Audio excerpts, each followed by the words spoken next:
Mbok saya dikasih bintang toh yo. Demikian Ibu Mega dalam sebuah pidatonya yang dilanjutkan kalimatnya dengan mengarahkan narasinya ke arah Pak Jokowi dengan komentarnya, Pak Jokowi itu ngono lo mentang-mentang. Lah iya, padahal Pak Jokowi kalau nggak ada PDIP, aduh kasihan dah. Kalimat tersebut mendapatkan tepukan dan ketawaan hadirin. Lo ya lo, legal formal lo ya, didukung PDIP maksudnya untuk Pak Jokowi jadi presiden. Demikian Bu Mega melanjutkan.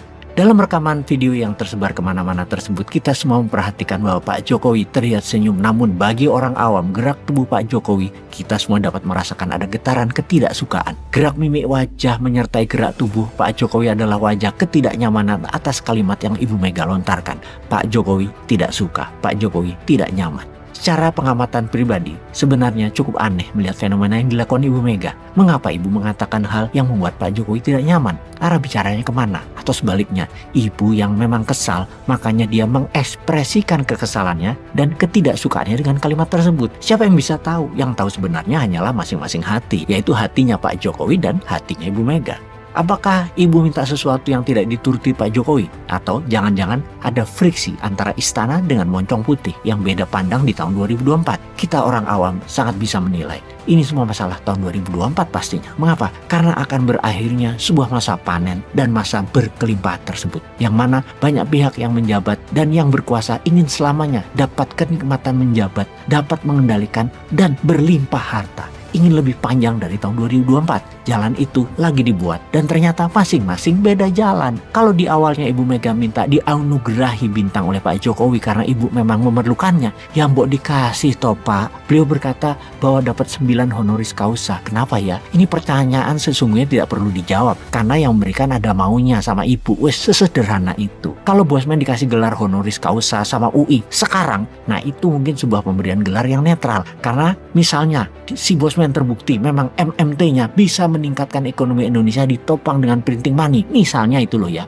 Namun jadi beda kalau nanti pas Bosman jadi wakil presiden baru dikasih gelar honoris causa. Ya kalau itu namanya tidak netral dan tidak jujur. Pasti siapapun kampus yang memberikan itu, kampusnya cari muka atau pansos jadinya. Atau kalau memang mau ngasih gelar honoris causa nanti 20 tahun lagi, tepatnya 10 tahun ketika sudah nggak jabat Bosman-nya. Nah itu baru jujur dan ada karya dari wong bodoh ngaku pintar ini. Jadi kalau ada 9 gelar honoris causa selagi punya kekuatan politik, itu adalah hadiah sebagai alat tawar, alat ambil hati, alat politik dan sejenisnya. Jadi Bu nggak usah garuk-garuk kepala yang nggak gatel toh. Bu, Ibu tahu banget semua orang mau deket Ibu karena ada maunya, ngasih gelar karena ada maunya, karena mereka mau dianggap sama Ibu. Mereka mau bersila duduk di bawah Ibu, cium kaki Ibu kalau perlu. Semua pasti karena ada maunya. Dan itulah kelebihan posisi Ibu Mega. Kembali ke kalimat Pak Jokowi itu ngono lo mentang-mentang. Itu sebuah kalimat yang dalam, sangat dalam tanda petik membuat kecil seorang presiden. Dan mengapa harus diucapkan hal seperti itu?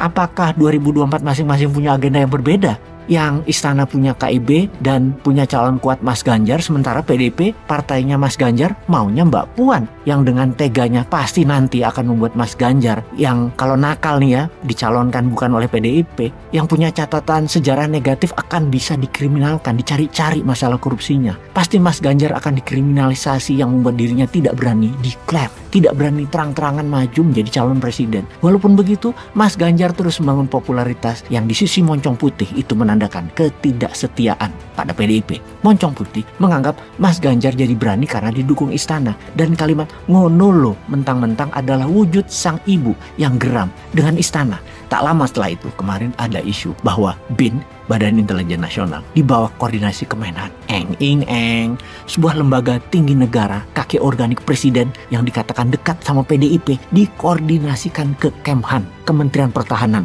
ke Pak Prabowo. Langkah apa itu sebenarnya dari istana? Apakah ini sebuah langkah pembalasan dari istana ke moncong putih? Atau hanya rotasi kekuasaan biasa tanpa ada alasan karena ketidaknyamanan peristiwa dalam pidato Ibu Mega versus kalimat mentang-mentang? Pastinya Pak Prabowo yang sekarang harus bermain cantik, bermanuver, bermain dua kaki di tengah KIB dan PDIP, di tengah istana versus moncong putih. Pak Prabowo membantah keras bahwa BIN di bawah Kemenhan hanya koordinasi, juga membawa banyak tanda tanya. Ini mau membatasi BIN atau mau membatasi personal BIN yang dekat ke PDIP? Ya nggak tahu juga kita awam, kita bodoh. Hasilnya semua jadi tegang nih jadinya. Dan semua ini demi 2024. Ada ribet.